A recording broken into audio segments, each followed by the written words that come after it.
அளவில்லானந்தத்தால் அகம் நிறைந்தது.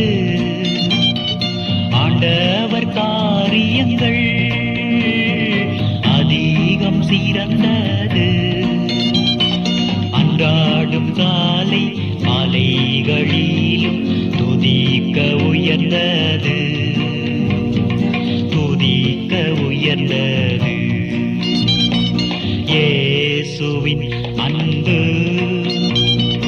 எத்தனை பெரியது.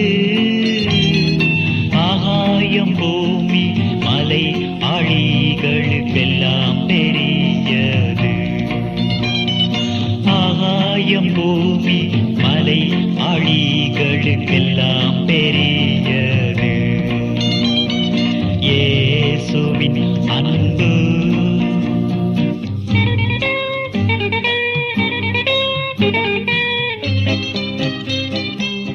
கர்த்தருக்குள் அன்பானவர்களே, அனுதினமும் கிறிஸ்துவுடன் தியான வேளைக்கு உங்களை அன்புடன் அழைக்கிறோம்.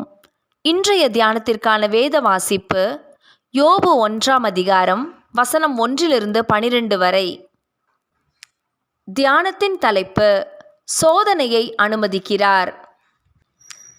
இதோ அவனுக்கு உண்டானவையெல்லாம் உன் கையில் இருக்கிறது, அவன் மேல் மாத்திரம் உன் கையை நீட்டாதே என்றார். யோபு 1ஆம் அதிகாரம் வசனம் 12. எல்லா மனுஷருக்குமே சோதனைகள் நேரிடும். ஆனால் சோதனைகளை யாருமே விரும்புவதில்லை. என்றாலும் நமக்கு நேரிட்ட சோதனை மிகுந்த காலங்களை நாம் திரும்பி பார்க்கும்போது அவைகள்தான் நமது வாழ்வில் நாம் தேவனோடு நெருங்கி இருந்த காலங்களாகவும் நம்மை அவருடைய வழிகளில் பக்குவப்படுத்திய காலங்களாகவும் இருந்திருப்பதை காணலாம். நாம் அமர்ந்திருந்து சிந்தித்தால் இது உண்மை என்று புரிந்து கொள்வோம். சோதனைகள் நமக்கு திடீரென நேரிடையாக நேரிடுவது கிடையாது. தேவன் அதை அனுமதிக்கிறார் என்றே சொல்ல வேண்டும். இங்கே யோபுவின் வாழ்வை நோக்கி பார்க்கும்போது அவன் தேவனுடைய பார்வையில் உத்தமமான ஒரு வாழ்வை வாழ்ந்தான் என்பதற்கு தேவனே சாட்சியாகவும் இருக்கிறார். யோபுவின் உத்தமத்தை குறித்து சாத்தான் தேவனுக்கு சவாலிட்ட போது அவனை சோதிப்பதற்கு தேவன் சாத்தானுக்கு அனுமதி கொடுத்தார். ஆனால் அவன் மேல் மாத்திரம் கை போடாதே என்கிறார். அதாவது தேவனின் அனுமதி இல்லாமல் சாத்தான் யோபுவின் ஜீவனை தொட முடியாதபடிக்கு தேவன் யோபுவை சுற்றிலும் பாதுகாப்பாய் இருந்தார். எனவே தேவனின் அனுமதியோடு கூடவே சாத்தான் யோபுவிடம் வருகிறான் என்பது தெளிவாகிறது.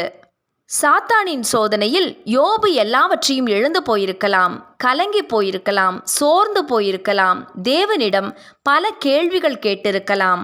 ஆனால் அவன் சோதனையில் தோற்று போகவில்லை, வழிவிலகி போகவில்லை, பிசாசையே தோற்கடித்தான்.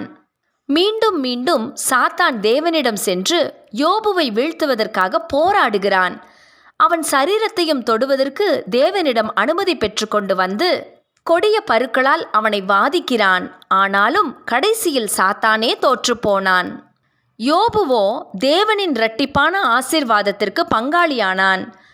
இன்று நமக்கு வரும் சோதனைகளை நாம் எப்படி பார்க்கிறோம்? தேவ அனுமதி இல்லாமல் எந்த சோதனையும் நம்மை அணுகாது என்பதை நாம் அறிந்திருக்கிறோமா? அல்லது சாத்தான் தானாகவே நம் வாழ்வில் நுழையும்படிக்கு நாமே வழிவகுத்து கொடுத்துவிட்டு பின்னர் தவிக்கிறோமா? நம்மை நாமே ஆராய்ந்து பார்ப்போம். நம்மை சரி செய்து கொள்ளுவோம். தேவன் பொல்லாங்கினால் சோதிக்கப்படுகிறவர் அல்ல, ஒருவனையும் அவர் சோதிக்கிறவரும் அல்ல.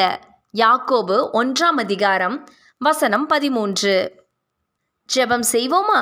கர்த்தாவே, எங்களுக்கு நேரிடும் சோதனைகள் எங்களை புடமிட்டு தேவனுக்கு உகந்தவர்களாய் மாற்றவே என்பதை அறிந்து கொள்ள எங்களுக்கு உதவும். ஆமேன்.